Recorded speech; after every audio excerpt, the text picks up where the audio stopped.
Bom dia, pessoal. Tudo bom aí? Vamos lá? São 8h35, 8h36 já aqui no meu relógio. Vamos começando. Bom dia, Larissa. Vamos, pouquíssima gente. Bom dia, Ornella.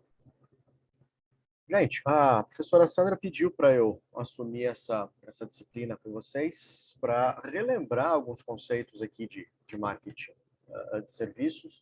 A ideia não é a gente esgotar tudo, não dá para a gente em 2 dias passar por 100% do conteúdo que a gente viu ao longo de um semestre inteiro. Acho que a maioria de vocês, se não todas, foram todos, temos meninas e meninos, foram meus alunos, não sei se em serviços, mas pelo menos em planejamento. O que eu peço para vocês é qualquer dúvida que vocês tenham, gente, me interrompam, façam pergunta, tá? O tempo aqui é para vocês relembrarem realmente, esclarecerem alguma questão que tenha ficado pendente e é isso, tá? É a primeira vez que a gente ministra, pelo menos que eu me lembre, desde 2015, quando eu entrei na FECAP, acho que é a primeira vez que a gente ministra PDP de serviços. Achei até curiosa a seleção, mas fico feliz de estar aqui, gente. Então, provavelmente todos meio cansados depois aí da primeira semana de retorno presencial, né? Acordar cedão no sábado assim, dá uma preguicinha. Mas bora lá, vamos usar esse tempo da melhor forma possível, tá bom? A gente deve ir até o final da aula, provavelmente normal, né? Tem um intervalinho de 20 minutos no meio do caminho, mas não tenho certeza. Talvez a gente acabe um pouquinho antes. Vamos sentindo, tá bom? Vai depender realmente das dúvidas que vocês eventualmente tenham. Eu estou gravando esse conteúdo, depois ele vai para o Moodle, assim como as outras aulas que são transmitidas, né? As outras aulas remotas. Então, bora lá. Se por acaso algum de vocês não me conhece, meu nome é Roberto Falcão. Aqui está um pouquinho do que eu tenho feito academicamente nos últimos anos. E esse QR Code aqui leva para o meu LinkedIn. Fiquem absolutamente à vontade para me adicionar ou não. Da minha parte, gente, eu vou fazer o possível para evitar isso aqui. Né? Peço que vocês aí dêem uma esticada boa, dêem uma espreguiçada, peguem um café, lavem o rosto. Vamos tentar conversar, né? Vamos tentar evitar aquele tipo de aula em que um cidadão como este que vos fala fica só falando lá na frente. É muito chato esse formato de aula aqui, ainda mais olhando para o computador. Mas se vocês estiverem muito cansados aí, né? Como o aluno estava brincando semana passada, se a alma ainda não fez download aí para o corpo, tudo bem, vamos devagarzinho e a gente chega lá. Antes de começar, sugestão de literatura de bibliografia, gente. É a mesma que eu sugiro nas minhas aulas. Eu acho que a gente tem alguns bons livros de marketing de serviços. Eu, particularmente, gosto desses dois. Esse eu gosto especialmente para ler, para utilizar para consulta, mas esse é o que a FECAP tem digital. Né? Lá nesse link que eu deixei aqui para vocês, vocês têm acesso a ele na íntegra. Então, eu acabo adotando ele como leitura, como bibliografia referência, né? Básica nas minhas disciplinas de marketing de serviço. Mas qualquer um desses dois é muito bom. Se eventualmente vocês quiserem utilizar um outro, né? Vocês têm o do Lovelock também, que é muito bom. Aqui nessa disciplina a gente vai priorizar esse aqui, tá? Inclusive as referências de capítulo são a do Bateson, tá? E outra coisa, antes de começar a apresentar para vocês o plano de aula, eu sempre reforço cuidado, gente. Não só pela faculdade, né? Vocês já estão agora bem na reta final, sétimo, oitavo semestre, finalizando o curso, mas cuidado principalmente na vida profissional de vocês, com essa falsa ideia de que marketing é só bom senso, né? De que marketing é só aquele negocinho lá dos 4Ps. Às vezes, dependendo do seu mercado, dependendo do seu negócio, da sua proposta de valor, do seu consumidor, talvez você até possa se dar o luxo de ter um enfoque puramente tático, né? Puramente operacional. Mas muitas vezes a gente requer um olhar mais estratégico, né? A gente requer um olhar mais de longo prazo para realmente criar alguma vantagem competitiva, para realmente você se diferenciar da sua concorrência. Você, hoje em dia, ficar brigando só por preço é muito desgastante. E, às vezes, insuficiente. Se o seu concorrente tem capacidade de trabalhar um preço mais baixo, trabalhar uma margem menor, né? Se ele tem capacidade de ter mais capilaridade que você para trabalhar mais no volume, no giro, ele provavelmente vai ter um desempenho melhor. Lembrando lá das estratégias genéricas do Porter, se você não é o líder em custo do seu setor, brigar por preço vai ser muito danoso para o seu negócio, né? Vai ser um sacrifício realmente gigantesco. Se você for o líder de custo, né? Ou seja, se realmente conseguir manter uma estrutura de custos abaixo de todo mundo, aí tudo bem. Mas ainda nessa circunstância, eu costumo defender a ideia de que pelo menos alguma diferenciação você deveria ter. Porque hoje você é o líder em custo, amanhã talvez não. Se você não se esforçar para criar algum tipo de vínculo emocional, algum tipo de relação um pouco mais próxima com o seu consumidor, vai ser difícil de você criar lealdade, né? E sem lealdade, gente, a recorrência fica muito difícil de acontecer. E é por meio da recorrência, ou seja, da recompra, desse contato constante, perene, né, ou desse relacionamento de longo prazo, como os autores de marketing gostam de chamar, é que você consegue alavancar faturamento e que você consegue alavancar lucratividade. Por que que você alavanca lucratividade? Porque o cidadã que está ali comprando de você, o seu cliente, ele já te conhece. Então você não precisa mais tanto esforço assim para convencê-lo de que você é bom. Se já existe uma relação estabelecida, ele também já confia um pouco em você. E a confiança, como a gente vai falar aqui em alguns momentos, né, ela é a pedra fundamental para o estabelecimento da lealdade, do comprometimento e das relações de recompra. Então o cara já está ali dentro, ele já acredita em você. A chance de você fazê-lo comprar mais, fazê-lo comprar um outro produto, talvez de valor agregado maior, portanto de ticket médio maior, fica mais fácil. E é justamente aí que entra a questão dos serviços. Não importa se você é um dentista ou um advogado, ou se você tem, né, um varejo de qualquer tipo, se você tem uma indústria de qualquer tipo. Essa consciência dessa cultura de serviços, essa cultura do atendimento, ela é muito importante. Né? O que a gente chama de imperativo de serviços. Eu não lembro nem se está em algum slide aqui, enfim, eu fiz um recorte geral da disciplina. Né? Mas o imperativo de serviços é essa visão, essa compreensão, essa filosofia de que não importa o que eu vendo, eu posso vender pasta de dente, mas de alguma forma o consumidor ele vai olhar para o benefício efetivamente que a pasta de dente me entrega. A embalagem importa? Claro que importa. O sabor importa? Claro que o sabor importa. Mas por que uma pessoa compra uma pasta de dente? Eu não estou comprando a pasta em si, não me interessa tanto assim aquele produto, né, meio pastoso. O que me interessa é, por exemplo, ficar com hálito melhor, porque eu vou sair para balada e eu não quero de jeito nenhum, tô solteiro, tô solteira, quero tentar conquistar alguém e eu não quero de jeito nenhum chegar com mau hálito, com bafo. Né? Vou para uma reunião importante de negócio, eu quero estar com os dentes limpinhos. Né? Meus dentes estão meio amarelados porque eu tomo muito café ou porque eu sou fumante. Eu quero que a pasta contribua, né, no final das contas, para eu ficar com um sorriso mais bonito, porque eu quero me sentir melhor comigo mesmo.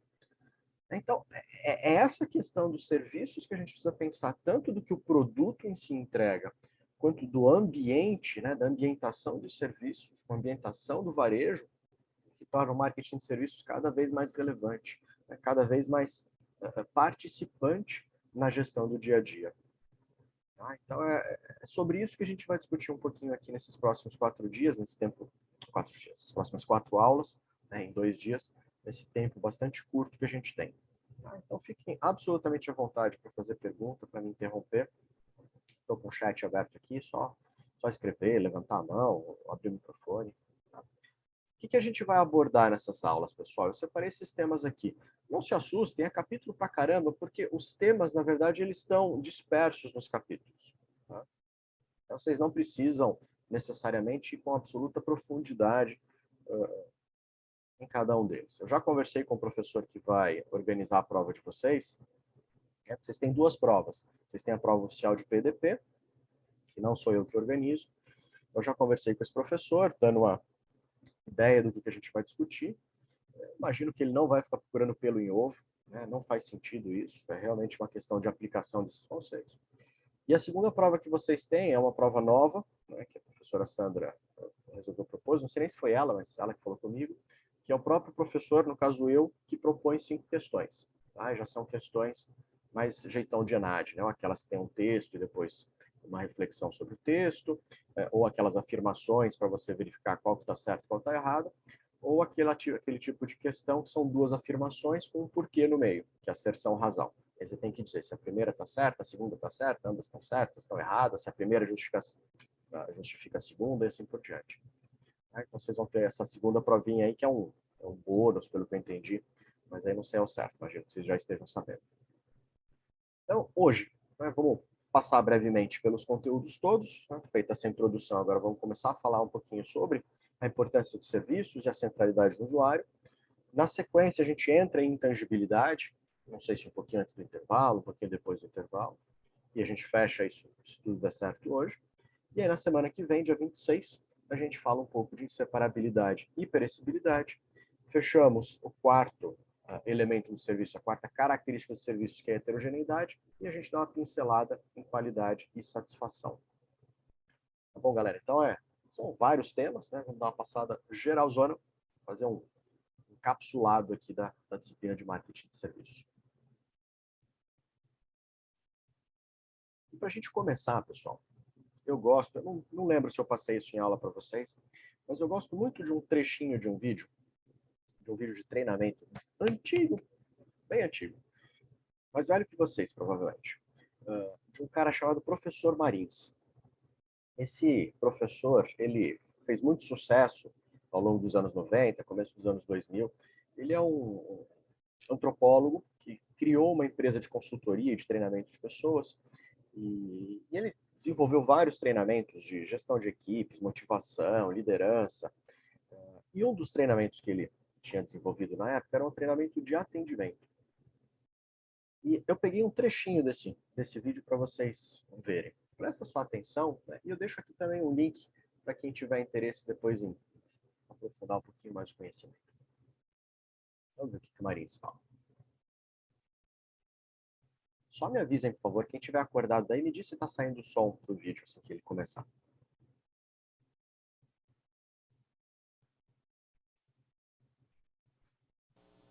Veja bem, o nosso programa vai ser sobre o básico, o atendimento. Obrigado, Larissa. Maravilha. Veja uma coisa que eu queria que você, Obrigado, telespectador gente. que está me ouvindo, você que está me ouvindo, entenda. A gente complicou muito, a gente cresceu muito nas empresas, a gente criou programas complexos como o tal do CRM, Customer Relationship Management, quer dizer, o gerenciamento do relacionamento com clientes. A gente criou programas de computadores sofisticados, mas isso, sem o básico, não resolve. E qual é o básico do atendimento? O básico, gente, é atender bem. O básico é ser simpático. O básico é entregar o serviço que você prometeu, que você promete no contrato, que você promete quando faz a propaganda, que você promete quando está no mercado. Atender bem é a coisa mais básica. E às vezes a gente complica, enfeita o pavão, como a gente fala, a gente sofistica, a gente usa assim atributos de alta tecnologia e o básico não é feito. O básico do atendimento, o básico do bom atendimento telefônico, o básico de uma simpatia, de um sorriso, da rapidez, de fazer o cliente ganhar tempo comigo, né? De não enrolar o cliente, de não enganar o cliente, de não fazer o cliente se sentir menosprezado, diminuído, não deixar um cliente numa sala de espera, por exemplo, desnecessariamente, quando o cheque está pronto lá na mesa.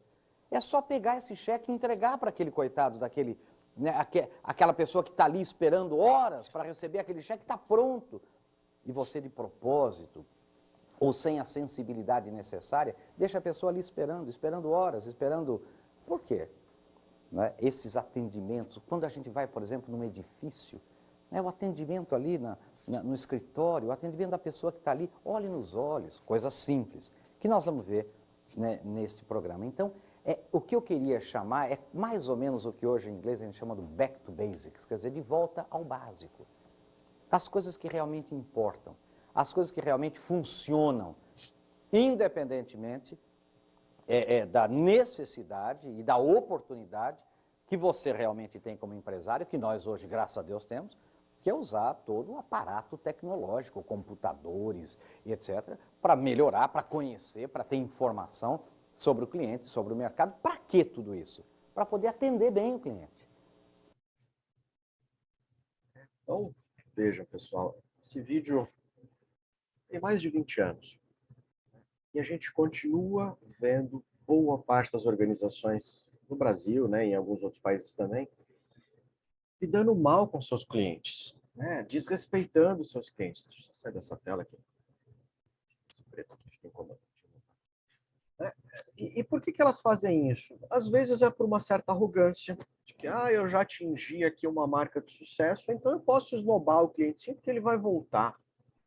Às vezes, e muitas vezes, pelo que eu sinto, principalmente quando eu vou conversar com empresas de menor porte, é por não enxergar o que estão fazendo. Né? Contratam mal, remuneram mal as pessoas, então você tem uma equipe que não curte trabalhar, que não gosta de gente. Né? E se a pessoa não gosta de gente, mas ela está lá na fábrica, lidando com máquina, lidando com processos que envolvem só robôs, e talvez os colaboradores ali, a equipe dela, até ok, vai, não é legal, mas até ok. Mas quando você está falando de atendimento ao público, e não importa se é por chat, se é por telefone, se é presencial, é muito ruim isso. E a gente sente, né, pessoal? Quando você liga para uma pessoa e a pessoa não está afim de falar com você, quando a pessoa está mal-humorada, a gente sente isso no tom de voz dela, no jeitão dela. Só que tem empresa que, como eu disse, ela simplesmente contrata e joga a pessoa ali. E o coitado daquele atendente, daquela recepcionista, daquele valet, ele não tem, muitas vezes, a capacidade de compreender o todo. Né? A capacidade de abstração dele, né? O termo técnico é esse, ou seja, essa capacidade de entender a figura inteira é muito limitada. E aí você espera que ele seja, né, brilhante no que ele faz. Putz, você não deu treinamento, você não capacitou aquela pessoa como empreendedor, como gerente. E aí isso prejudica a jornada do usuário, porque isso vai criar pontos de atrito, né, e vai dando essa sensação como consumidor de, putz, essa empresa não está muito afim de me atender bem, de cuidar de mim, de manter um relacionamento.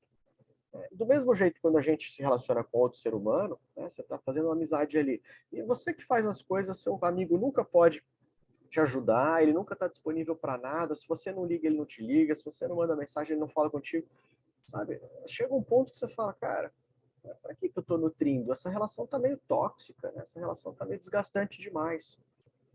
Então, se eu não consigo criar esse ambiente na organização, eu vou acabar quebrando a cara. E isso, gente, tem a ver com cultura. Se eu não tenho essa cultura de atendimento, se eu não tenho essa cultura de serviços dentro da minha organização, do meu empreendimento, eu provavelmente vou fazer o que o Marins falou, eu vou ficar enfeitando o pavão, né? Eu vou ficar investindo em tecnologia, eu vou ficar sofisticando e cada vez a gente tem mais possibilidades para isso. Né? Eu vou colocar ali a privada de ouro no meu banheiro, mas o cliente vai ser mal atendido pra caramba. E se eu não tenho métricas, se eu não tenho pesquisa, né? Se eu não tenho algum tipo de pessoa responsável pelo relacionamento, eu só vou me dar conta disso na hora que o meu resultado estiver muito ruim. Porque eu não estou acompanhando nada. Então, só vou perceber lá no final do mês, ou no final do semestre, no final do ano, quando eu realmente fechar no vermelho e não tiver grana. E falo, caramba, cadê? Cadê aqueles clientes que estavam aqui? Cadê aquele faturamento que eu tinha? Vejam, falei que esse vídeo do Marins lá da década de 90, teve um TEDx mais recente, dos anos 2006, 2007. Né? Quem não assistiu, vale a pena assistir, esse é o título dele, o Service Design, desse cara aqui chamado Jules Pultius, né, em que ele fala justamente sobre a importância de você desenhar os serviços dentro das organizações, de você envolver o cliente, de você entender a jornada do cliente e não simplesmente de você instalar, implementar a tecnologia. Já contou uma historinha que ele menciona nesse TEDx, que eu acho bem interessante.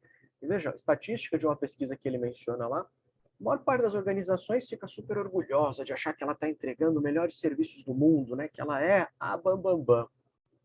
Só que na hora que você vai fazer essa mesma pesquisa com os consumidores só apontam algumas poucas empresas que eles entendem que têm esse olhar mais cuidadoso, que estabelecem esse relacionamento, né, de mais atenção, de respeito, de transparência. É absurdo esse volume. Eu diria que no Brasil a gente não foge muito disso. Colegas meus que trabalham com especificamente marketing de relacionamento, na CRM, eles falam, Falcão, a maior parte das empresas não faz nada. O que elas fazem é automatizar, né, o que a gente chama de RPA, que é a automatização robótica. Aí você instala ali um disparador de e-mail, você dispara ali um disparador de WhatsApp, né, uma suposta inteligência artificial, um chatbot ou no WhatsApp ou no seu chat. Você acha que pronto, melhoramos a vida do cliente? Às vezes não melhorou nada. Às vezes o cliente precisa resolver um problema, mas aquela suposta inteligência artificial não está parametrizada. E aí a gente fala, olha, se você quer não sei o que é 1, se você quer não sei o que lá é 2, se não é 3, se não é 4, se não é 5, você fala, não é nenhum desses. E agora, eu aperto o quê? Aí você aperta, voltar para o menu. Aí volta, 1, 2, 3, 4, 5, e você fica nesse loop. Você fala, bom, então não vai ser pelo chat nem pelo WhatsApp, vou tentar ligar. Aí você liga e fica 40 minutos pendurado no telefone. Né? E nisso que você fica pendurado no telefone, o pior de tudo é você ainda fica ouvindo uma mensagenzinha de que, você é muito importante para nós, né? Já volto para esse balãozinho, né? Eu adoro essa chargezinha, né? Gente, se algum de vocês já tentou falar com algumas empresas por aí e passou por isso, vocês sabem do inferno que eu estou falando. Né? Você fica. É uma musiquinha chata, né, Caroline? E essa mensagem, não desligue, você é muito importante para nós, você será o próximo atendido, todos os nossos atendentes estão ocupados no momento, mas em breve você será atendido. Cara, se eu sou muito importante, coloca mais atendente. Se eu sou muito importante, pega o meu número e me retorna. Dá um jeito, eu não sou muito importante para você, eu sou só mais um cifrão na testa, né? Eu sou só mais uma carteira. É justamente essa reflexão, deixa eu voltar aqui, que é o que está aqui, né? Eu preciso ter essa visão centrada no consumidor. A gente pode usar o termo em inglês, né, consumer centric, ou a gente pode usar o termo em português, que é centralidade no usuário, no consumidor. Tem gente que critica, fala, isso aqui é a visão velha, hoje em dia você tem que falar em people centric. Eu concordo, você tem que ter uma visão focada em pessoas. Né? Mas quando eu estou falando em focar para dentro, aí são outras questões, não é o desenvolvimento específico da minha proposta de valor para entregar para o cliente. Mas se eu não focar no meu colaborador, se eu não focar no meu time, eu vou cair naquela história que eu comecei falando. Eu vou ter uma recepcionista mal-humorada, eu vou ter um manobrista que tira o banco do lugar, muda o rádio, fuça se você não tem uma balinha, de repente até pega a sua balinha, e para ele tudo bem, porque o trabalho dele é simplesmente pôr o teu carro numa vaga. E às vezes pôr de qualquer jeito. Enfim, então eu preciso ter sim essa visão centrada nas pessoas, essa visão centrada em quem vai consumir o meu produto. E aí é que entra muito do design hoje em dia. O design em que você tem a definição de uma persona, em que você tem a definição de um jobs to be done, em que você tem um desenho de uma jornada do usuário para você entender todos os pontos de interação, onde você tem ponto de atrito, onde que você precisa de tecnologia, assim por diante. Então, vejam, cada vez a gente vai sofisticando mais, porque está mais difícil eu me diferenciar, porque o consumidor está mais exigente, porque o consumidor está mais consciente. Então, se eu não parar minimamente para olhar para essas questões, eu vou acabar tendo um desempenho um pouco insatisfatório.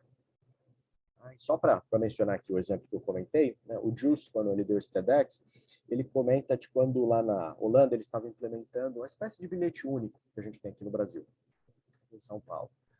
E num primeiro momento, como é que funcionava esse bilhete? Você adquiria o bilhete, colocava a grana nele, né, fazia uma recarga, ou seja, você não precisava mais andar com dinheiro, o que já era uma grande vantagem, né? Você não tinha que ficar comprando ali de forma avulsa os trajetos, o seu bilhete. E aí, então, você entrava no ônibus e acionava o seu bilhete. Isso te permitia andar. Mas o que a empresa que implementou isso teve de sacada, eles pensaram o seguinte, putz, não é justo, você vai andar, sei lá 1 quilômetro, você vai pagar R$ 5, e o outro cara vai atravessar a cidade, vai andar 15 quilômetros, ele também vai pagar essa mesma grana? Não é justo. Vamos fazer o seguinte, vamos fazer uma tarifa que funciona a partir do momento em que a pessoa marca na hora que ela está descendo, que ela está desembarcando.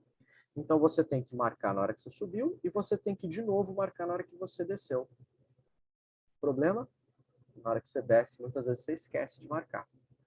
Então, um monte de gente saía apressada ou saía exprimida e não conseguia bater o cartão, o bilhete único, pela segunda vez na catraca. E o que acontece? A catraca continuava cobrando, chegava no final do dia e a pessoa era descontada com a tarifa maior de todas. Ou seja, aquela tecnologia que supostamente tinha sido implementada para melhorar a vida, para melhorar a experiência do passageiro, do consumidor do transporte público, no final das contas acabou sendo um inferno na Terra para muita gente. Aí a pessoa tinha que dar um jeito de entrar em contato com uma central de atendimento e falar, olha, está cobrando errado, na verdade eu desci em tal outra estação, Muitas vezes a empresa duvidava, aí você tinha que, né, bater na tecla, até encher o saco deles e preencher um formuláriozinho e eles te reembolsarem. Enfim, muito aconteceu, até que depois eles mudaram o sistema, não vou dar todo o spoiler, depois vocês assistem lá, né, e os caras adaptaram na hora que eles começaram a ter esse olhar pela perspectiva do passageiro, pela perspectiva do usuário do transporte público. Então, de novo, volto lá no Marins. Tecnologia é importante? Muito. Mas se eu só enfeito o pavão, se eu só coloco uma tecnologia aqui, porque eu acho que eu vou ficar bonito na foto, muitas vezes eu vou prejudicar a experiência do consumidor e eu vou aumentar os meus custos. Ou seja, é o pior dos mundos para os dois lados. Então, cuidado com essas falsas ilusões. O que eu preciso realmente focar é essa ideia da cultura de serviços. E aí um exemplo aqui, que talvez seja um pouco clichê, é o bom e velho Starbucks. Desde que eu conheço o Starbucks, eu acompanho alguma coisa deles, o Howard Schultz, ele fala essa frase aqui. Ele fala, eu não adquiri e não expandi a minha rede de cafeterias para ficar vendendo café. Eu quero sim criar relacionamento. Eu estou aqui no ramo de pessoas. E eu vendo produtos de cafeteria, mas eu estou no ramo de pessoas, então a gente tem que ter minimamente um comportamento amigável, né? O que ele chama de vendas amigáveis. E no primeiro livro deles, nossa, o de coração, perdi agora. Não de coração, mas daqui a pouco eu lembro. O primeiro que ele conta a trajetória do Starbucks, ele conta, quem não leu, né, como foi uma viagem que ele fez para a Itália e ele ficou observando as pessoas naqueles pequenos cafés. As pessoas interagindo, conversando, né, o atendente sabendo o nome das pessoas, conversando um pouco com as pessoas, perguntando sobre a família das pessoas. E ele achou aquilo tão fantástico, ele falou, putz, quando eu voltar lá para minha cidade, nos Estados Unidos, eu quero trabalhar com essa ideia, né, de proximidade com as pessoas e de vendas amigáveis. Eu gosto muito dessa terminologia que ele propôs, né? Vendas amigáveis. E é por isso que no Starbucks eles pedem teu nome, escrevem teu nome no café. Né? Você não é simplesmente no café ou no drink, né, o que quer que seja, um saquinho de pão de queijo. Você não é simplesmente o fulano, né? O cliente do cappuccino. Não, não. É o Falcão. Falcão, Tito, vem cá, tá pronto o teu. Por mais simples que isso seja, gente, para o nosso cérebro, inconscientemente, é muito prazeroso a gente ouvir o nosso nome. O nosso nome é uma palavra que a gente se acostuma desde muito cedo, né? O nosso apelido, como a gente gosta de ser chamado, a gente se acostuma desde cedo. É uma música agradável. Então, por mais simples que seja, por mais que de repente aquele atendente não tenha sido tão bem treinado ou treinada, por mais que aquele atendente esteja de repente num dia meio mal-humorado, a TPM está batendo forte ali, o simples fato da pessoa te chamar pelo seu nome, te olhar nos olhos, já cria uma certa empatia. Então, vejam, falar de design da experiência, falar de design de serviços, falar de jornada do usuário, não precisa ser um bicho de sete cabeças. Não precisa ser uma questão em que eu preciso de muita tecnologia, de investimentos vultuosos. Às vezes não. Às vezes é realmente eu só parar para ter esse olhar e ter essa proximidade. Starbucks, além disso, né, fora do Brasil, ele implementou um programa que reforça ainda mais essa ideia de proximidade com o consumidor, que é esse Starbucks Idea, né? Minha ideia do Starbucks. Por meio dela, você tem possibilidade de compartilhar comentários, de fazer sugestões. Não é simplesmente um canal de atendimento, é realmente uma comunidade, gente. Hoje em dia a gente vem falando muito eu não gosto da terminologia, mas as pessoas estão chamando de marketing de comunidade. Para mim é simplesmente criação de comunidade, estratégias de criação de comunidade. Não é um tipo de marketing, né? É uma estratégia que se implementa na sua área de marketing de atendimento. O que é essa ideia do marketing de comunidade? É você buscar mecanismos para aproximar as pessoas e as pessoas se sentirem parte de alguma coisa.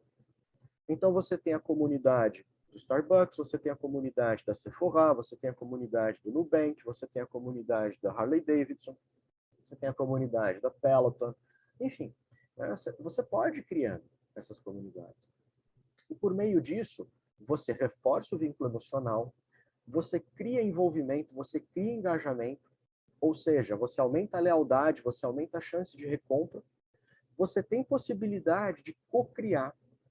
O que é a ideia de cocriação? É a ideia de eu levantar ideias com a massa, né? Com o conjunto de pessoas. Então, as pessoas vão realmente sugerir, eu não preciso mais só ter um funcionário dentro da minha empresa para ele me dizer o que eu preciso fazer, porque na cabeça dele ele acha que é alguma coisa. Não, são os meus clientes que estão me dando ideias. Gente, se eu quero trabalhar com essa lógica de centralidade no usuário, não tem nada mais rico do que eu ouvir o próprio cliente dizer o que ele quer, ou o que ele não quer, o que está funcionando bem, o que não está funcionando. Então, é isso que está nessa lógica aqui de cocriação e de crowdsourcing. Né? Eu vou buscar recursos da multidão, em vez de me fechar no meu laboratóriozinho, na minha empresa, no meu escritório, e eu achar que eu vou dominar o mundo sozinho aqui. Dá para fazer isso em absolutamente qualquer ambiente. Então, pega até a FECAP, por exemplo. A FECAP poderia alavancar isso muito mais. Eu acho que a FECAP já tem uma excelente proximidade com os alunos em relação a algumas instituições que eu conheço, mas dá para sofisticar ainda mais. O Recorde, por exemplo, é uma forma de tentar criar essa proximidade. Daria para reforçar isso? Daria. Com tecnologia, com mais proximidade. Enfim, vamos esquecer esse período de pandemia que foi perdão, muito complexo, né? Mas no mundo menos difícil do que esse período de reclusão. Só um segundo, gente.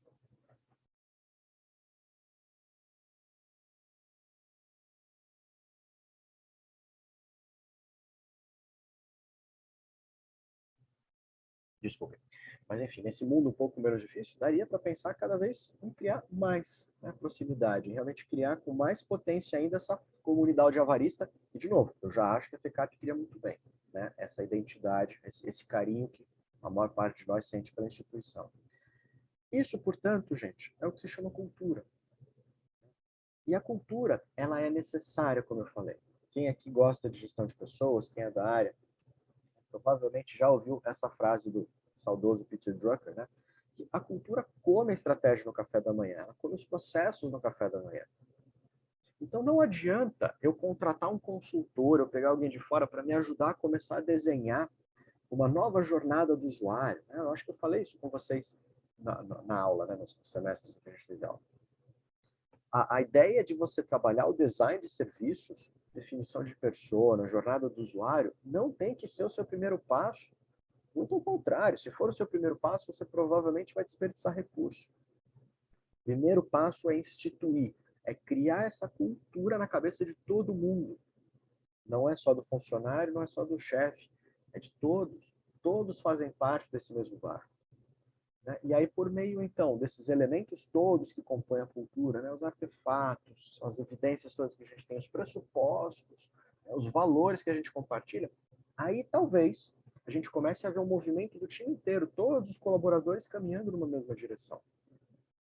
Não é simplesmente, pessoal, eu colar no vestiário, eu colar no escritório uma frase bonita de impacto.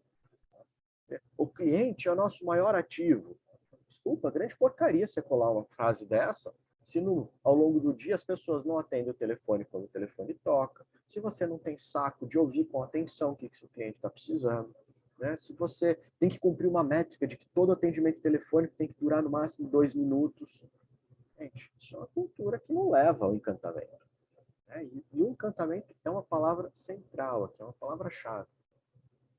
Então, quando a gente pensa em cultura, a gente tem que pensar muito nessa questão dos valores.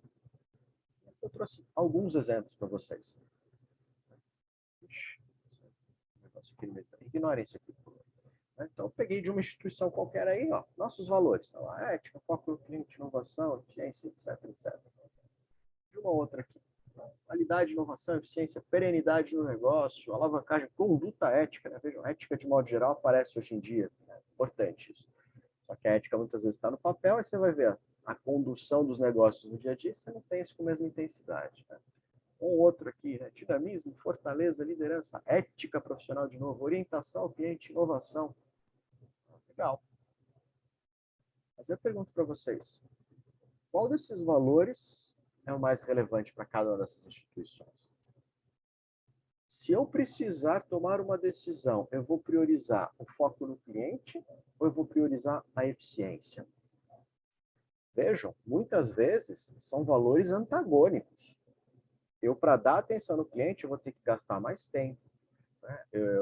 Enfim, vou gastar recursos, né? Seja dinheiro, seja tempo, seja o que quer que possa ser.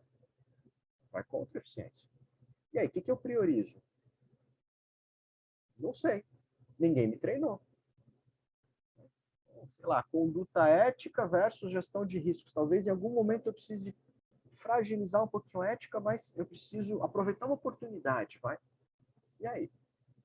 Será que a gestão de oportunidades ela se sobrepõe à conduta ética? Porque eu quero alavancar resultados e eu quero ganhar um bônus bem rechonchudo no final do ano? Não sei. Ou seja, o que eu quero que vocês entendam aqui? Não basta eu simplesmente olhar para algumas coisas em que eu acredito, alguns valores, e eu falar, olha, pronto, isso aqui são os meus valores, e eu jogo ali algumas palavras soltas, algumas frasezinhas soltas. O mais correto é eu conseguir entender, definir e divulgar, treinar a minha equipe para que ela saiba qual é a sequência de prioridades que eu vou ter. Como é que eu vou organizar minha cultura organizacional em termos de etapas. Eu preciso ter clareza nessas etapas. E aí, um grande exemplo que a gente tem é o que, por exemplo, quando eu penso em hierarquia desses valores, é o que a Disney propôs. A Disney, por exemplo, ela propôs esses 4 principais elementos aqui como os valores que ela defende.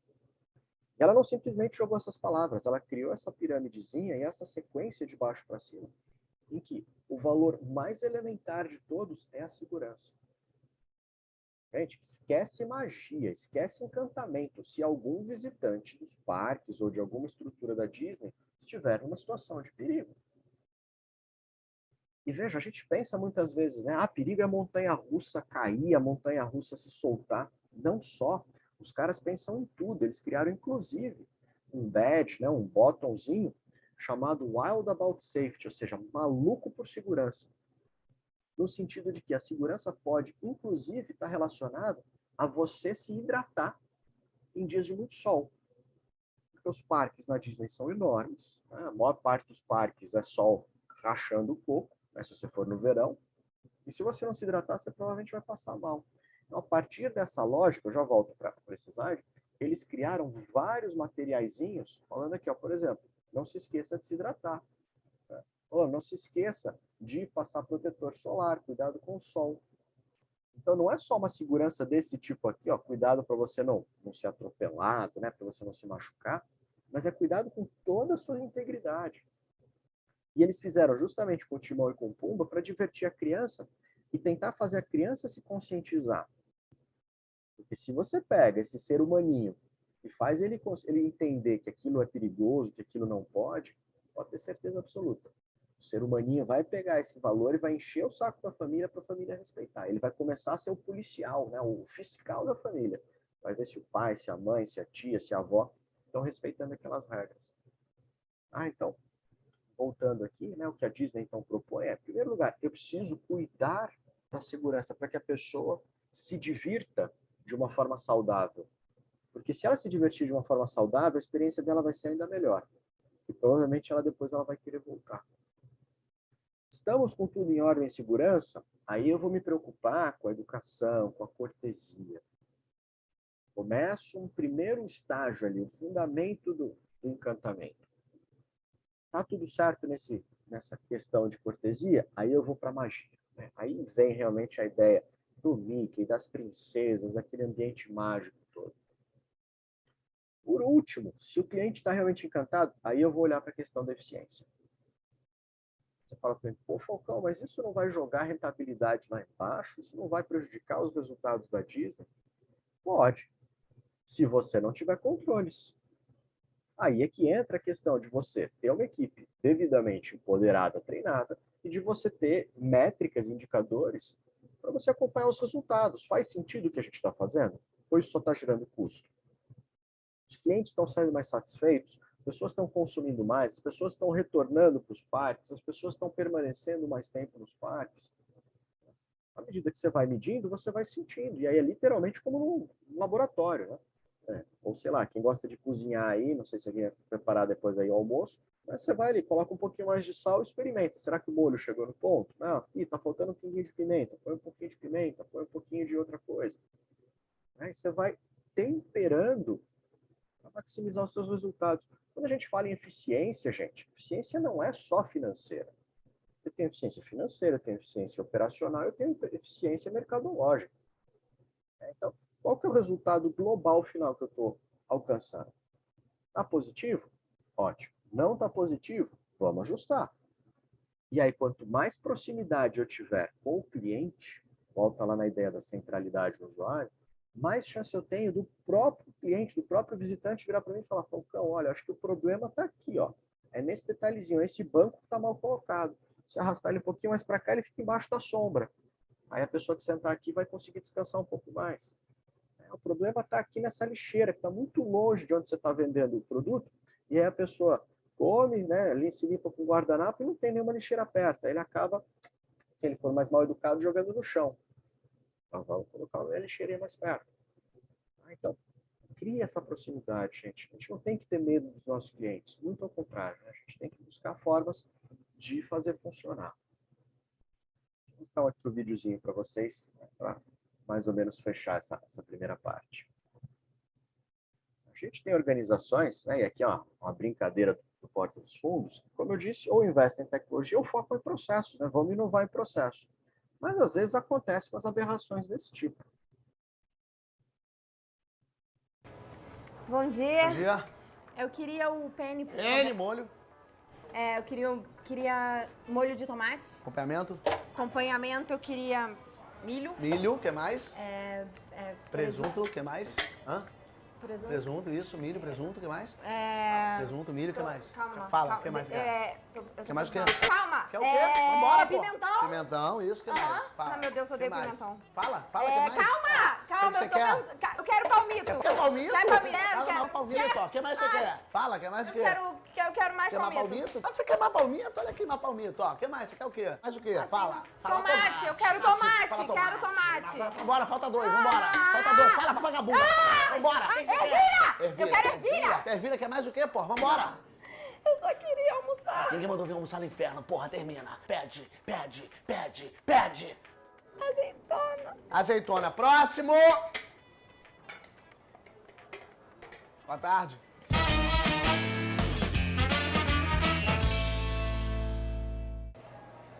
Aí eu te pergunto, pra que pediu o palmito? É nisso que eu te pergunto. Porque na boca o palmito não foi. Não é possível. Não é possível. Olha isso. Enfim, gente, claro que é piada, claro que é exagerado aqui, como tudo que eles fazem, né? Mas eles fazem algumas críticas que eu acho, às vezes, muito pertinentes, né?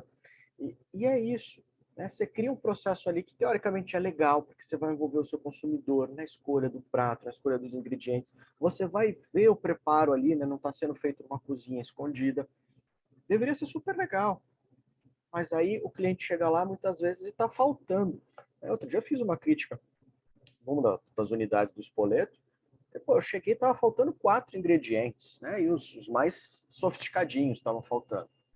Vocês vão repor? Falar, não, acabou. Como é um pouco caso, assim, acabou, dane-se, né? O problema é seu, cliente. Escolhe, tem mais 6 ingredientes aqui, você escolhe os que você quer. Mas, cara, como assim, né? Se o seu produto depende disso, é igual um Subway, né? Você chega num Subway e não tem. No começo do ano, o Subway teve problema de distribuição, né? Na verdade, várias redes tiveram problema de distribuição. Cara, que droga, né? Chegava lá, não tinha salada, não tinha, só tinha um tipo de queijo. Então, não adianta eu desenhar um processo se eu não tiver a tal deficiência, se eu não tiver todos os meus participantes desse processo trabalhando de forma extremamente afinada, né? Então, seja o fornecedor, seja o colaborador que vai fazer esse atendimento, seja depois o caixa que vai cobrar direito o negócio e, de repente, vai te propor ainda uma sobremesa, uma bebida. Então, cuidado com essa ilusão de que tecnologia vai resolver ou de que puramente um processo vai resolver. Não. O processo é muito importante, mas se o processo não estiver alinhado com pessoas, esquece. Tá? E aí, nesse sentido, eu recomendo para vocês... Gente, não vou ficar falando toda vez que eu não lembro se eu passei ou não para vocês ao longo das aulas. Enfim, uma parte dos slides aqui eu uso na graduação também. Tá? Então, esse é um livro curtinho, um livro pequenininho, que conta a trajetória de uma menina que está estudando sobre atendimento e ela está, à medida que ela vai estudando, o livro vai narrando a trajetória dela com a avó dela, as experiências que ela tem e as experiências dela Não passei legal nela, tá? É um livro bem legal. E ela vai narrando as experiências dela na loja em que ela está trabalhando.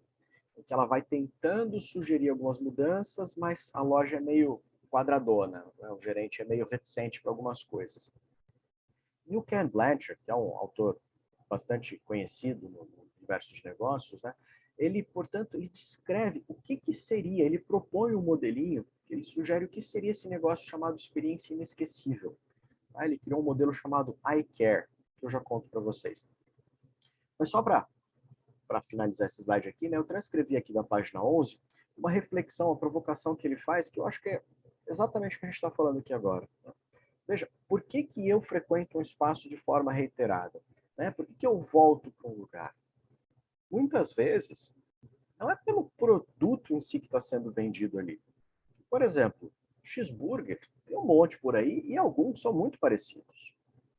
Roupa, tem um monte de opções por aí, no Brás, nos shoppings, nos jardins. Pensa em todas as opções. Restaurante japonês, pet shop, cabeleireiro. Boa parte do que a gente consome tem uma certa comoditização, ou seja, as coisas estão bastante parecidas. O que efetivamente vai me levar, portanto, como consumidor ou consumidora, a querer voltar? É a sensação que eu tenho de me sentir bem. É o prazer que eu tenho de estar ali. Ou seja, é a experiência que aquele lugar cria para mim. E a experiência, gente, ela é basicamente fruto de duas coisas. O ambiente dos serviços, o que eu estou vendo ali, o que eu estou sentindo de forma consciente ou inconsciente, o cheiro, a cor, a temperatura, a decoração. E é o trato com as pessoas. Basicamente são essas duas coisas. Se as pessoas são atenciosas, se elas são educadas, se eu estou sempre ali, se ela já me reconhece, ela até pode não lembrar o meu nome, mas o simples fato dela sinalizar, de eu sentir que ela está me olhando como ela sabe quem eu sou, ela sabe que eu já passei por ali, já é legal. Eu já passei por experiência de frequentar um lugar repetidas vezes, e toda vez que eu chego lá, eu me sinto um anônimo, eu me sinto uma pessoa que nunca esteve ali. Cara, o gerente não tem essa capacidade de minimamente lembrar da fisionomia de alguém. O caixa não tem essa capacidade. A recepcionista, né, numa clínica, sei lá, você vai lá uma vez por mês, repetidas vezes, sei lá, que você está fazendo fisioterapia. Ah, não, mas passa muita gente. Desculpa. Passa muita gente, mas quem gosta de gente tem essa capacidade de minimamente lembrar ou minimamente fingir. Tem autores interessantes, gente, que falam que o prestador de serviço ele tem que meio que ser um ator. E aí, portanto, naquele momento em que você está trabalhando, você tem que vestir essa ideia do personagem, né, e se incorporar. Oh, que bom que você vai estar aqui de novo, né? Simplesmente um sorriso, como vai? Olhar nos olhos, o que o Marins falou. Opa, olha só, tem comentário aqui dizendo que a pessoa conseguia decorar o documento das pessoas. Olha que legal. Né? Às vezes é importante isso, decorar alguma coisa. É o que eu cansava de falar para as minhas meninas no salão. Gente, tenham a capacidade de lembrar que a Dona Maria gosta do esmalte vermelho e ela detesta preto, esmalte preto, que a Josefina gosta de esmalte roxo e ela detesta verde, e que sei lá, o seu João, quando vem fazer a mão aqui, ele não quer passar extra brilho. Você não tem que toda vez ficar perguntando, né? Você já vai lá e pega e sugere. Se naquele dia ela quiser outro, beleza, mas né? Aí você fala, putz, mas eu não tenho cabeça para lembrar isso. Ok, bom e velho papel e caneta. Terminou o atendimento, pega um caderninho e anota.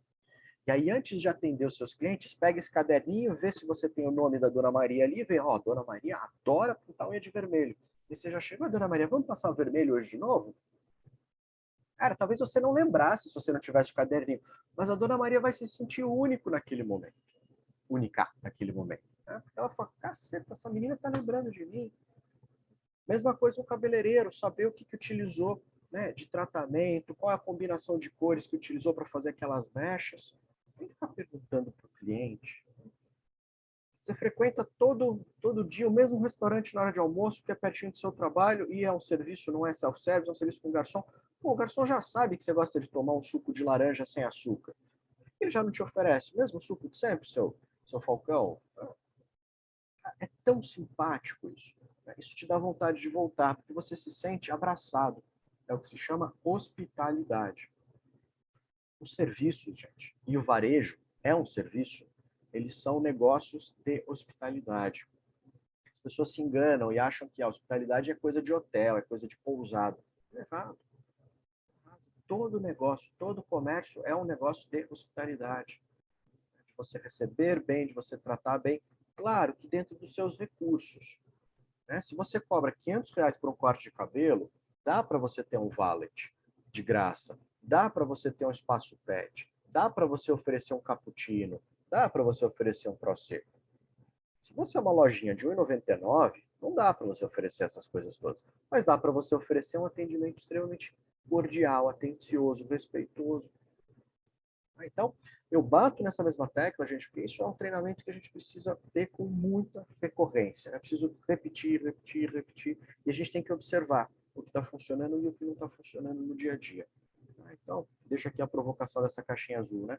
Para pensar, para observar. Por que você gosta de voltar a algum lugar? O que te move como consumidor ou consumidora? O que é esse negocinho desse modelo? Vai lá, cara. iCare, que o Ken Blanchard propôs. Um segundo aqui. De 2015. Vamos lá. Esse modelo iCare é um modelo que ele propôs, que ele chama de modelo de serviço lendário. Né? Acho um pouco exagerado, mas enfim. Né? Tem gente que gosta de dar muito frufruzinho aí para depois vender palestra. Mas enfim, a ideia do modelo iCare é legal. Primeiro, o que é esse serviço lendário? É esse serviço que vai ficar marcado na minha cabeça. E eu vou lembrar lá da recepcionista que tinha de cor o meu documento. Fala, caramba, como que pode isso? Então, tem que ser memorável. E o que são essas letrinhas do iCare? Primeiro, o I é um serviço ideal, gente. Ideal como assim? Ideal porque eu conheço o cliente. Se eu conheço o cliente, eu sei quais são as necessidades dele. Eu sei quais são as dores dele. E a partir dessa compreensão, eu vou desenhar da melhor forma possível. E aí que entra a ideia do Customer Success, que a gente já vai falar. O Customer Success conversa diretamente com isso. Então, o I de ideal. O C, de cultura de serviço, que era o que eu estava falando até agora. Não é uma questão enfiada goela abaixo, mas é uma questão compartilhada por toda a equipe. Todos compreendem qual é o seu papel, por que eles estão ali, onde que a empresa quer chegar, né? Qual que é a relevância de se chegar nesse lugar. O A, atenção. Então, não só eu sei qual é o serviço que o cliente quer, mas na hora que o cliente está ali comprando de mim, ou acabou de comprar, estou no momento de pós-venda, eu vou realmente me preocupar em fazer com que o cliente tenha a melhor experiência possível. E para que esse cliente tenha a melhor experiência possível, a gente chega na letra R, que é de receptividade. Então, eu sou muito receptivo a sugestões, a críticas, a reclamações, ao próprio cliente de forma presencial, por telefone. E por último, o E, de empoderamento. Ou seja, eu preciso de alguma forma permitir que a minha equipe tome algumas decisões por conta própria. Se a recepcionista ali naquele momento que tem que decidir se ela faz ou não encaixe, ela tem que ter capacidade e ferramentas para fazer isso. E não ter que ficar falando, dona Maria, só mais um minutinho aqui que eu preciso chamar minha gerente. Tem que chamar a gerente tem que parar o que está fazendo, vir até a recepção, olhar a agenda. Olha, a dificuldade, né, o problema que se cria muitas vezes por esse motivo de eu querer centralizar todas as decisões em mim como gerente. Eu sou muito autoritário, eu sou muito preocupado com qualidade, então tem que passar por mim. Gente, lê da ilusão sua de que a qualidade tem que passar por ti. Muitas vezes, ao passar por um terceiro, você está prejudicando a qualidade. Você perde o timing, você perde velocidade. Então, deixa o seu recepcionista tomar essa decisão. Deixa o seu garçom tomar alguma decisão. É a pergunta que muitas vezes surge. Não, mas aí os caras vão fazer o que querem, vão virar uma anarquia total. Não, quem falou em anarquia? Quem falou em ausência de regras? O que você precisa é justamente definir as regras. Até onde essa pessoa pode ir? Em que circunstâncias ela pode oferecer uma balinha grátis, um café de graça, uma sobremesa de graça, no caso do garçom? E segundo, eu vou definir as regras. E segundo, eu vou definir as métricas. Eu vou verificar, olha, desse mês a gente deu 5 sobremesas de graça, 5 cremes de papai saíram de graça. Beleza, por quê? O que aconteceu? Vamos corrigir. Esses clientes que receberam creme de papai, eles voltaram? Ó, 2 voltaram. Fala, bom, tá bom, chegamos quase 50% ali de retenção. Vamos esperar mais um mês, vai, para ver se os outros 3 vão voltar também. Bom, o problema é quando você não tem essas métricas, né? Para quem que você deu creme de papai? Ah, não sei. Foi para uma pessoa ali que falou que a comida estava meio sem sal. Nossa, vai começar a dar sobremesa agora para todo mundo que a comida está sem sal? O que você pode fazer num caso desse é pedir 1000 desculpas e, de repente, você dá um cupom de desconto para um retorno. Você obriga a pessoa a voltar e ela vai ter que gastar contigo, mas ela vai ter um benefício. Ou talvez se ofereça só o cafezinho, mas você vai dar um creme de papaya porque a pessoa falou que é sem sal. Né? Aí você começa a estimular um comportamento oportunista. Eu, como cliente, eu fico malandro. Eu sei que se eu falar que está sem sal, eu vou ganhar minha sobremesa. Pronto, não preciso mais gastar com sobremesa. Sobremesa de graça o mês inteiro. Então, empoderamento requer regras e requer indicadores. Se eu fizer isso, a minha equipe vai conseguir caminhar com as pernas próprias, né? Vai conseguir caminhar com muito mais velocidade. E esse é o grande objetivo do empoderamento. Então, o iCare está ali. Ideal, cultura, atenção, receptividade e empoderamento. Como eu disse, modelinho super simples, mas é um modelinho que, de repente, norteia as nossas decisões, a nossa gestão aqui, para a gente criar essa tal dessa cultura de serviços dentro da empresa. Beleza, gente? Tranquilo até aqui?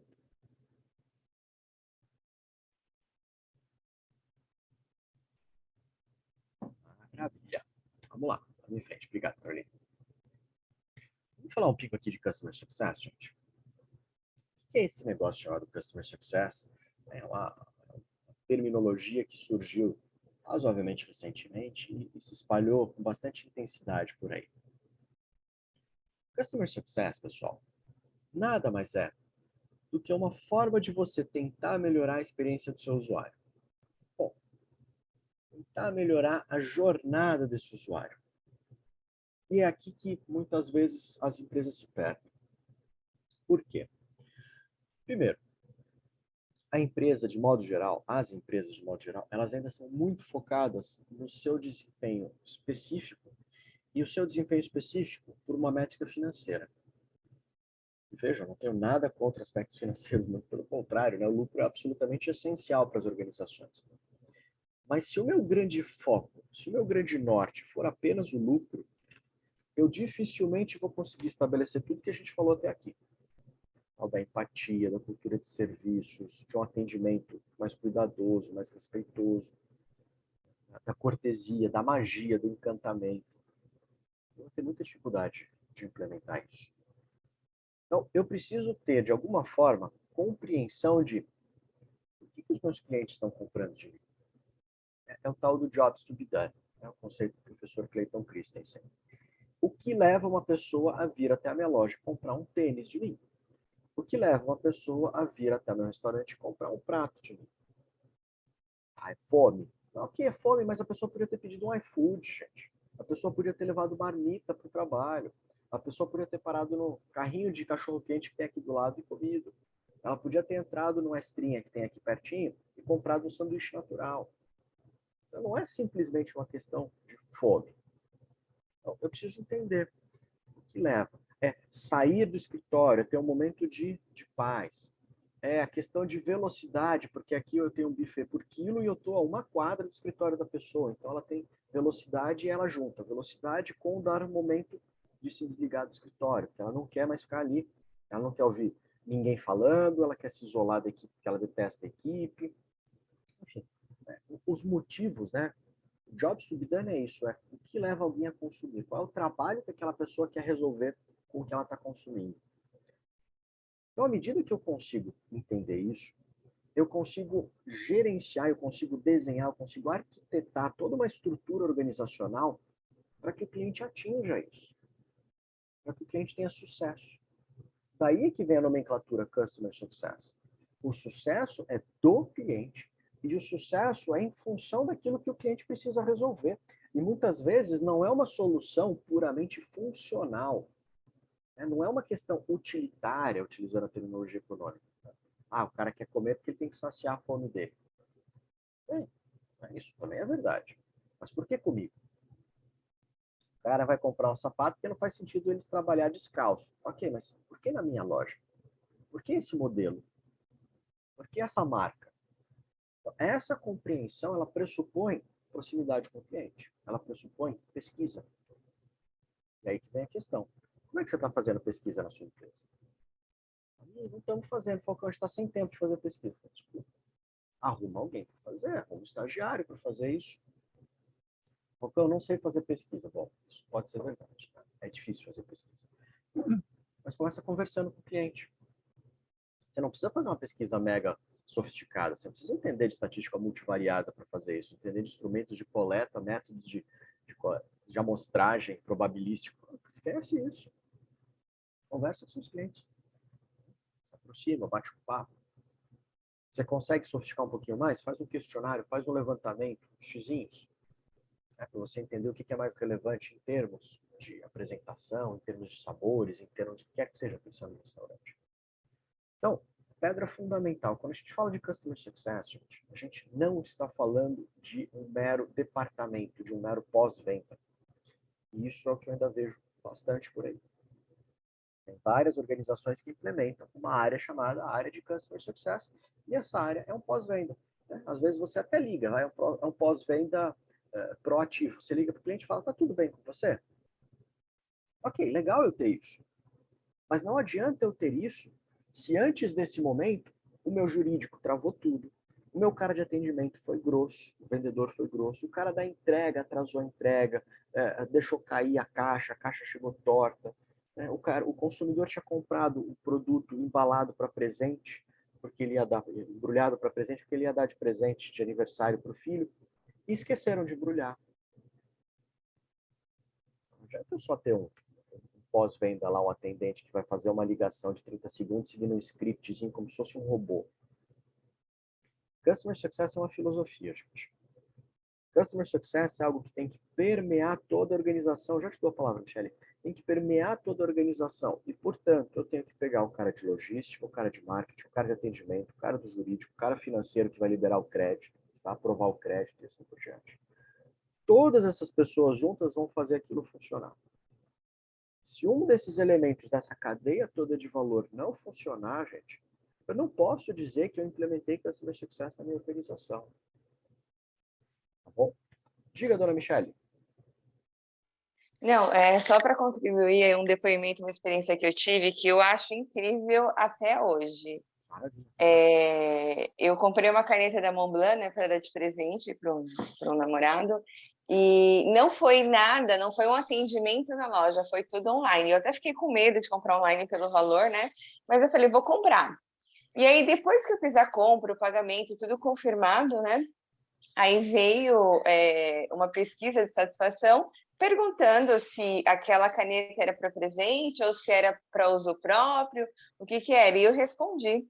Na minha surpresa, quando chegou o pacote em si, ele veio numa caixa linda, embrulhada para presente, com cartão, todo assim, descrito, assim, como se eu tivesse cuidado daquele pacote para presente. Então, assim, para mim foi um atendimento incrível.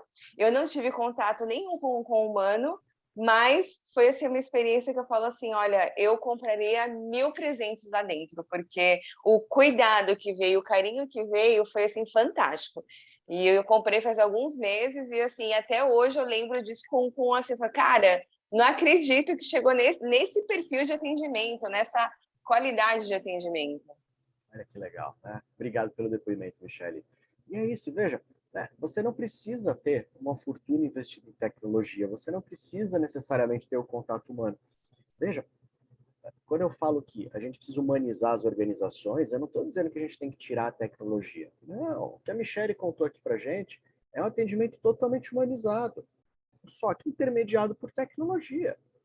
Eu não ponho a tecnologia só como fim, eu ponho a tecnologia para facilitar a minha capilaridade, né, para eu facilitar, de repente, um atendimento 24 horas, um atendimento efetivamente omnichannel. Então, eu posso falar por WhatsApp, eu posso falar por ligação, eu posso entrar no site, ou seja, eu como cliente, eu me sinto abraçado por todos os lados. Agora, o que eu não posso, a gente vai falar disso no sábado que vem, eu preciso tomar muito cuidado para não criar uma expectativa e não entregar. Então, tudo isso que eu criar, que de alguma forma vai gerar uma expectativa, não tem como pôr isso em outras palavras, eu preciso realmente conseguir entregar. Então, às vezes é melhor eu baixar um pouco o nível do que eu estou dizendo que vai ser, né, de tudo aquilo que eu estou sugerindo que seja, para até surpreender o cliente. Mas é isso, é o carinho. Né? Você vê, ela falou, eu senti, né, super bem cuidada. A distância. É o que eu falei agora há pouco, gente. A gente sente pela voz da pessoa se essa pessoa está realmente querendo nos atender. Se essa pessoa está realmente preocupada em resolver o nosso problema. Só pelo olhar inicial, se você for minimamente atento, você já sente se aquela pessoa está querendo te receber ali. Bom dia, Carminha. Seja bem-vindo, meu caro.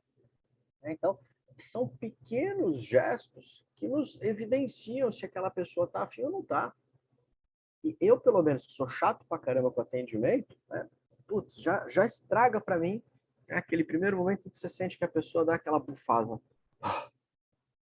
Cara, putz, você não tá afim? Nem começa, então, a conversar comigo, nem começa a me atender. Eu não vim aqui te fazer um favor. Eu vim aqui ser atendido, eu vim aqui almoçar, eu vim comprar um presente, eu vim resolver um problema. Eu já tenho problema, eu não quero que você seja mais um problema na minha vida. Tá? Então, essa é a grande questão. É uma filosofia. E, portanto, é uma questão cultural. E, portanto, não é algo que pode simplesmente brotar, né? Não é, autogênese ali, né? As coisas... Não. Tem que ser determinado, tem que ser treinado, um pouco top-down, e depois você permite que seja top-down e bottom-up. Né? Então, tem que ter essa troca toda. Isso te permite instalar. Essa é a primeira questão. A segunda questão, gente, e aqui a gente tem que tomar cuidado para não entender errado. Existem algumas pessoas por aí que ainda hoje falam, mas década de 90 eu acho que isso era o grande mote. Né? O cliente tem sempre razão. Cuidado. O cliente não tem sempre razão. O que você não deve é comprar briga com o cliente. Né? Você entrou numa discussão com o cliente, você provavelmente perdeu já. Porque se você tiver certo, o cliente provavelmente vai ficar chateado contigo porque você brigou. E se você tiver errado, pior ainda. Ou seja, não entre em briga, não entre em conflito com o cliente nesse sentido. Mas não simplesmente fale amém para tudo que o cliente disser, no sentido de que ele está certo. Primeiro, e mais importante de tudo, porque às vezes o cliente efetivamente está errado. E é importante você tentar conscientizá-lo para não criar experiências futuras ruins. Mostre que talvez ele não tenha entendido, explique novamente, mostre qual é a proposta de valor que você está querendo entregar, de que forma você se diferencia do seu concorrente. Porque é muito comum o argumento de que, porque lá no concorrente, sim, lá no concorrente, eu não sou o concorrente. Mas cuidado com o discurso arrogante. Então, valorize o que você tem, não denigre o seu concorrente, mas valorize o que você tem, valorize e explique. Então, primeiro, o cliente às vezes está errado, efetivamente. E segundo, o cliente é leigo. O cliente não sabe das coisas. Eu estava falando isso ontem com a minha esposa. Já conto para vocês por quê. O cliente não tem obrigação nenhuma de saber as coisas e o mínimo que se espera de um prestador de serviço é que ele saiba das coisas mais críticas do negócio em que ele trabalha. Então, ele tem que alertar o cliente. Comentei com vocês, com certeza, em algum momento, que minha grande paixão é viajar. Curto viajar sempre para onde dá. E agora a gente finalmente está pensando em viajar nas férias de julho. Tentar fazer alguma coisa mais gostosa aí para poder curtir em família. Eu estava pensando aqui o que fazer, enfim. Aí minha filha tinha proposto uma viagem, a gente estava pensando em ir para um destino específico, mas ficou muito caro, né? O dólar não está favorável, a gente já ficou um pouco em cima para esse destino. Ia custar muita grana. Eu não estou afim, estou pensando em me mudar esse ano, não quero torrar essa grana não. E aí resolvi falar com uma agência de turismo. Falei, a gente estava pensando em ir para tal lugar, mas pelo que eu pesquisei, tá caro. Ela fez uma pesquisa, me passou, realmente estava caro. Tá bom, se ela também não consegue, beleza. Aí eu pedi sugestão. Falei, o que você sugere? De preferência, praia, minha filha adora água, então se tiver piscina, melhor ainda. Ela falou, Falcão, por que você não vai para o Nordeste? Eu tenho aqui um resort maravilhoso em Maragogi. Gente, eu uso em aula um exemplo. Julho é período de inverno. Inverno, Nordeste é período de chuva. Você vai para o Nordeste, especificamente para uma região para você ver ali as piscinas naturais, né? Ver aquela água cristalina e ver peixinho. Você pega um período de chuva, aquela água fica toda turva. né? Porque vira, mexe o fundo do mar, você não vê nada. Mas, enfim, então a pessoa sugeriu. Eu, na hora, falei, escuta, será que não é arriscado a gente ir para o Nordeste, agora no período de chuva, justamente para um lugar em que a ideia é ver piscininhas? Aí a agente de turismo virou para mim e falou, Falcão, acho que você tem razão, né? Tem esse risco, sim. Eu falei, porra, se eu já não tivesse tido experiências ruins para o Nordeste, eu vou lá e compro esse negócio. Chego lá e acabo dando azar e pego 2 dias de chuva. Basta um dia de chuva, já atrapalha às vezes a semana inteira, gente, dependendo do volume da chuva, né? Os sedimentos não baixam de um dia para o outro. Enfim, teve que partir de mim essa questão, porque ela já de cara não sugere e fala, ó, tem esse risco, o que você acha? Vale a pena? Ó, você pode pegar, de repente, uma semana de chuva intensa, você não vai nem conseguir aproveitar direito a piscina do hotel. Ou seja, ela deveria ter me alertado de alguma forma, porque ela é a especialista. Falcão, mas não tem como saber de tudo. Não, mas então pesquisa antes de falar com o consumidor. Não venda algo que você não entende. Senão, no outro extremo, seria a mesma coisa você vender um alimento para uma pessoa que tem alergia e, de repente, matar a pessoa porque tinha ali traço de nozes e a pessoa era alérgica a nozes. Né? Tinha traços de frutos do mar e a pessoa era alérgica a frutos do mar. Você, como empreendedor, como atendente, é a pessoa que tem que ser especialista, que tem que dominar tecnicamente aquele negócio, não o seu consumidor. Então, esse é o segundo braço aqui do Customer Success, gente. Eu preciso, de alguma forma, conseguir ter estruturas para entregar da melhor forma possível o que eu acredito que vai funcionar para o meu consumidor. Porque se eu já sei que vai dar ruim, se eu já sei que não vai funcionar, que não vai resolver, não se atreva, gente. Você não vai ter uma felicidade do consumidor. Lembra lá, o sucesso é do cliente. Você vai ganhar dinheiro, você de repente vai bater sua meta, vai bater o sino lá no departamento comercial, falando, eba! E o seu consumidor dali a uma semana vai falar, que droga, olha só que os caras me empurraram goela abaixo, que os caras me fizeram comprar. Então, o Customer Success, vocês percebem? É muito mais sofisticado, muito mais complexo do que um mero departamento. Isso está relacionado ao terceiro ponto aqui. Não adianta eu simplesmente ter um discurso. Né? Quando a gente fala lá de heterogeneidade, uma das propostas é você padronizar, você criar scripts. Gente, script às vezes ok, até legal. Mas muitas vezes eu prefiro, ao invés de um script, eu ter um roteiro, eu ter tópicos. Deixa a pessoa falar como ela acha que faz sentido. Deixa ela ajustar, né, para aquela situação. Se é uma pessoa mais jovem, você fala de um jeito. Se é uma pessoa mais velhinha, você fala de outra. Na hora que você começa a ler o roteirinho, né? Atendimento humanizado é uma das competências do Customer Success, mas sua função, blá, blá, blá, blá. Foi um robô. Esquece o ser humano, não foi um robozinho. Então, não adianta. Sorriso bonito, uniforme bonito, se não houver intenção, se não houver cultura, se não houver realmente essa filosofia. Tá? Então, Customer Success é isso, que de alguma forma gerencia. Seria meio que um guarda-chuva para a gente conseguir gerenciar a jornada, para a gente conseguir gerenciar a experiência do usuário dentro das nossas organizações. Né? Se fosse para desenhar um organograma, eu acho que eu colocaria Customer Success como grande braço, né? E aí pendurado nisso, a área de experiência, a área de prototipagem, a área de desenvolvimento, né? Full stack, front-end, back-end, enfim. Né? Mas esse cara ou essa pessoa, esse profissional, é aquela que tem a visão do todo, que realmente vai se preocupar com cada um dos detalhes de todo o percurso do consumidor. E quando eu falo percurso do consumidor, gente, eu basicamente estou pensando nisso aqui, tá? No Customer Success Management mesmo, que envolve onboarding, que envolve recorrência de uso e engajamento, e no terceiro momento envolve crescimento. Como assim? Está de horário? Tá pra falar. Quando a gente começa um relacionamento com o consumidor, gente, a gente tem ali as primeiras impressões. Nós do consumidor e o consumidor da gente. O que importa mesmo é que o consumidor está pensando da gente. Esse momento é o momento que a gente chama de first value, tá? Primeiro valor. First value ou primeiro valor. Esse momento de first value, às vezes acontece numa fração de segundos. Eu bati o olho ali na sua fachada, na sua recepção, e eu já senti, não vai prestar. Eu entrei no quarto do hotel, eu vi aquela cama, falei, putz, vai ser um inferno isso aqui. Você chegou no restaurante, sentiu um cheiro, enfim, é aquele primeiro momento. Esse primeiro momento, ele sofre esse impacto, então, da nossa percepção como consumidor, mas ele também pode ser levemente moldado.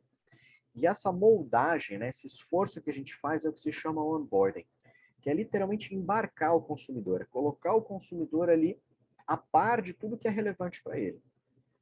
Então, vamos voltar para o restaurante. Chegou o consumidor lá no restaurante, e pela primeira vez ele está ali dentro, de repente, vale a pena o garçom dar uma breve explicação. Oi, bom dia, pois não, nós somos um restaurante especializado em massas, as nossas massas são feitas com a farinha XPTO, com ovo não sei das quantas, levam leite, não levam leite, as nossas massas são todas veganas, né, nós especializamos nisso, X. Explica brevemente. Aqui está separado no cardápio produtos que podem ter traços de nozes, de não sei o quê, e esse aqui é o cardápio que a gente tem, os produtos focados em clientes que têm algum tipo de alergia. Beleza, breve explicação. Coloquei o consumidor ali consciente. Volta lá para a ideia da agência de turismo. Né? O cidadão quer viajar para um lugar. Explica para o cidadão, né, quais são os problemas. Você vê que é uma pessoa que está obesa, né? Obesidade quase mórbida. Dá 2 passos e já não aguenta mais respirar. Cara, será que faz sentido um cidadão desse ir para um destino em que os passeios são todos com longas caminhadas? Né? Sei lá, tipo o Machu Picchu da vida, que você vai ficar subindo, descendo escada.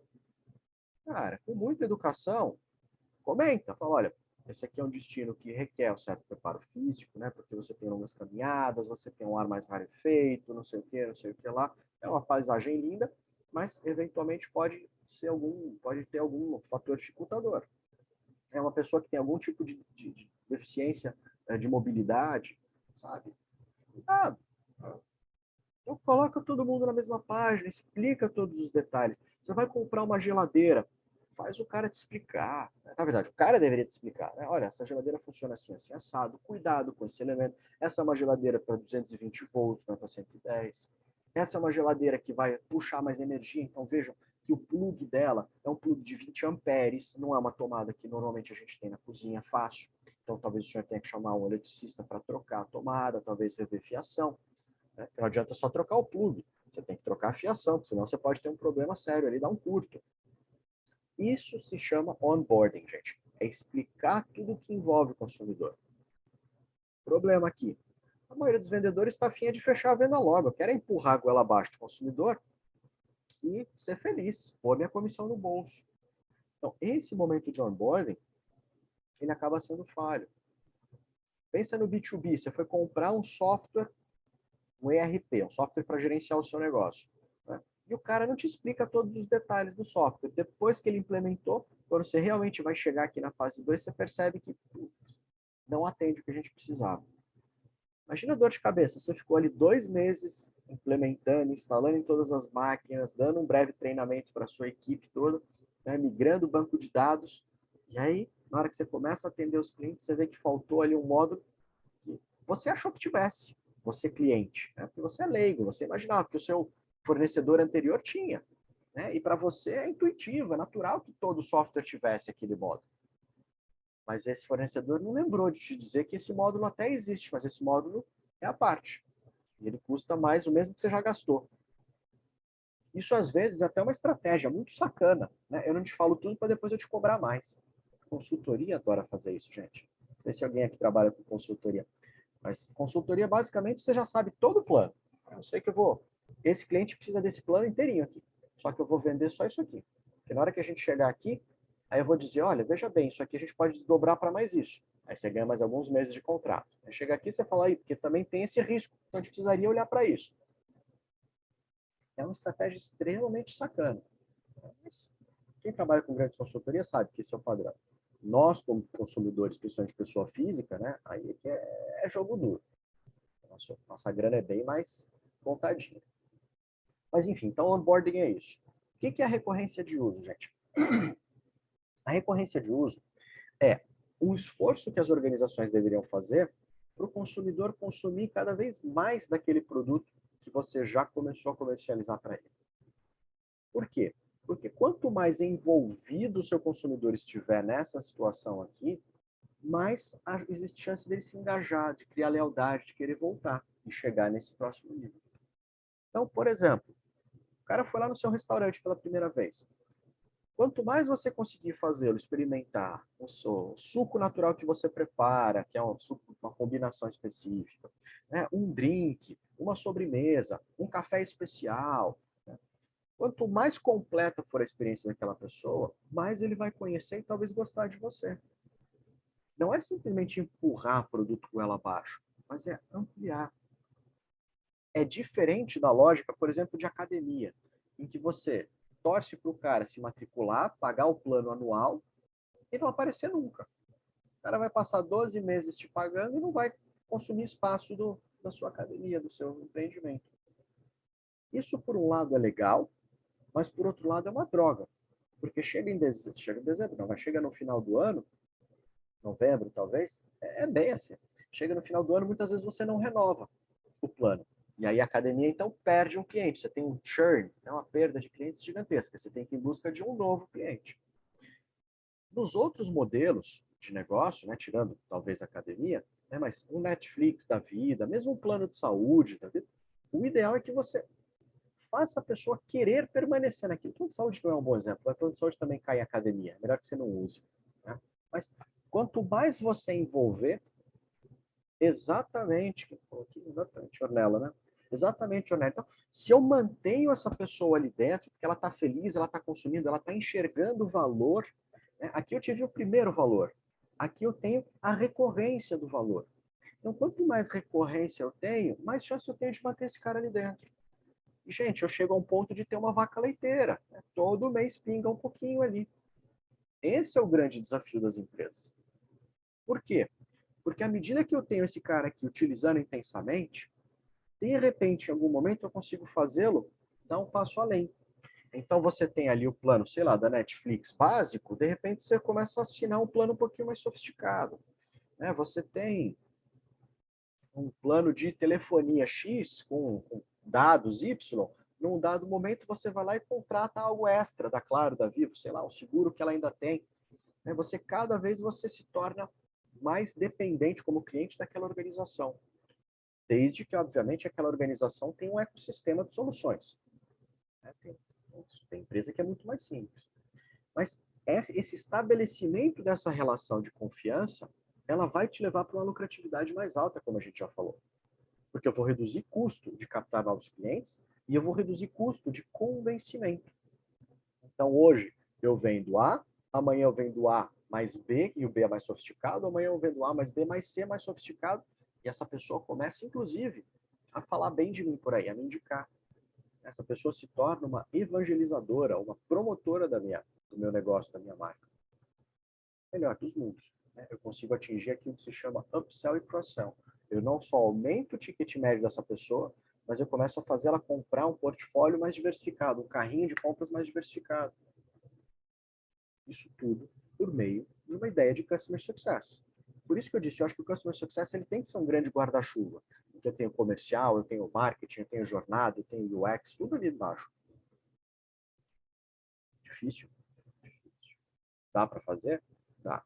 De novo, a gente volta para a questão da cultura. Tá? Para quase encerrar aqui a minha fala, antes do intervalo, esse livro, alguns de vocês talvez já tenham lido, né, O Contágio, Jonah Berger, é um livro mais antigo, de 2013 esse livro, tem quase 10 anos. Mas o Jonah Berger ele fez uma reflexão que eu acho bem interessante. Dentro dessa reflexão, ele propôs esse modelinho de 6 elementos, de 6 dimensões. Né? E uma das dimensões... E uma das dimensões é justamente aqui o exinho de emoção. Ou seja, se eu consigo, na hora que eu lanço um produto, na hora que eu proponho uma solução, sair da esfera meramente racional e agregar alguma coisa que fale direto com o coração das pessoas, por mais piegas que isso possa parecer, a minha chance de reter esse cliente é muito maior, gente. Vínculos emocionais são um grande desafio para as organizações. Então, eu preciso parar para pensar como é que eu resolvo essas questões, como é que eu implemento isso. Pode ser por meio de marketing experiencial? Pode, às vezes um cheiro. Cheiro que remete à pessoa, né? Tem uma sensação nostálgica. Pode ser eu dou uma balinha adicional, pode ser um cappuccino. Sei lá, num pet shop, num salão de beleza, numa clínica ortodentista. Eu ofereço, não é um cafezinho vagabundo. Não, é um cappuccino sofisticado, né? Esperto, para quem gosta de café. Nossa, que legal, olha que sabor gostoso. Tem que ser bom o negócio. Enfim, né? Descubra como é que você cria esses mecanismos para apertar os botõezinhos. Voltando para o grande exemplo da Disney, a Disney, por exemplo, passou a focar nos detalhes, gente. Falamos disso em aula. A ponto de, diariamente, quando o parque fecha, ela dá uma rodada geral e retocar a pintura de alguns pedaços. E eles costumam destacar esses pedaços dourados, que ficam bem nas pontas, né, de alguns acabamentos, e que ao longo do dia, por causa do sol, por causa de passarinho que pousou ali, acaba ficando desgastado. Ou seja, diariamente, quando o parque abre, o parque está com cara de novo, totalmente limpo. Isso não é fácil, gente, isso não é barato de ser mantido. Mas é um dos motivos pelos quais Disney continua sendo Disney. Eles erram? Erram. Disney erra pra caramba, gente. Agora, inclusive, com o lançamento do novo parque lá da Star Wars, né, tem várias críticas sobre os preços que eles estavam cobrando, coisa que não estava totalmente pronta. No caso do Jonah, talvez a gente fale aqui em algum momento, do molequinho que queria frequentar o salão de beleza, enfim. Disney tem vários erros.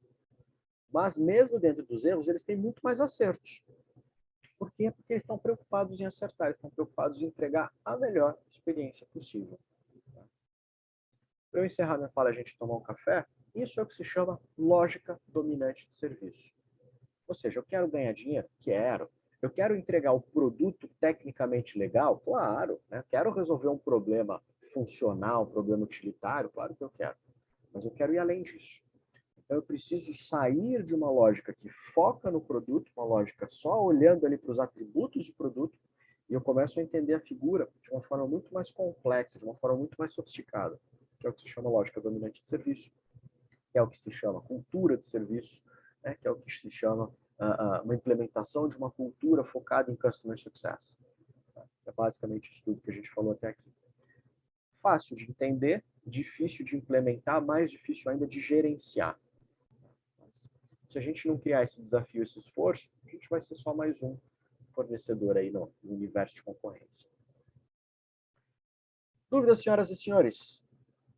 Alguma questão que vocês tenham?